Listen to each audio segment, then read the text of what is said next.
Cette rencontre s'inscrit dans la poursuite des discussions abordées lors de la COP 2028. Vous savez que cette COP, la récente COP, était un moment privilégié pour discuter des questions liées à la transition énergétique. Et pour cette question, la nouvelle norme ITIE adoptée en 2023 l'aborde en tout cas de manière très significative, puisque cette nouvelle norme impose maintenant aux États, dans le cadre des rapports ITIE, d'écrire leurs engagements en matière de transition énergétique et de politique de réduction des gaz à effet de serre. Dans le même temps, la norme encourage aussi les entreprises à rendre compte de leurs efforts de réduction des gaz à effet de serre.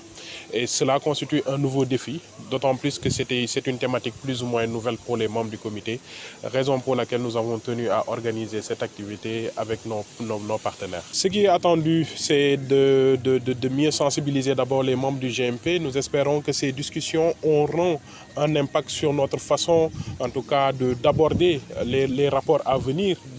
Nous pensons aussi que ces discussions contribueront à, en tout cas, influencer nos pratiques de divulgation en matière de transition énergétique, en matière environnementale, premièrement. Deuxièmement, c'est une rencontre aussi qui devrait conduire à une meilleure synergie des acteurs. Vous voyez ici, comme vous l'avez vu tout à l'heure, une bonne représentation de toutes les couches de l'administration, des entreprises, des organisations de la société civile. Et nous pensons, avec le soutien bien entendu des partenaires, que ces discussions vont se poursuivre. Parce que la transition énergétique aussi doit se faire dans une ambiance de dialogue, de concertation, pour que ce soit une ère nouvelle profitable aux Sénégalais et à tout le Sénégal.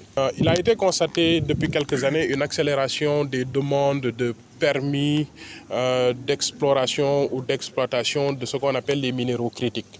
Même au Sénégal, si vous faites un peu le constat avec notre cadastre minier, vous pouvez vous rendre compte que récemment, il y a une demande croissante de recherche de minéraux tels que le lithium par des entreprises chinoises. Et dans d'autres pays, on voit en tout cas cet intérêt manifeste pour ce qu'on appelle les minéraux critiques, qui sont des minéraux essentiels à la transition énergétique.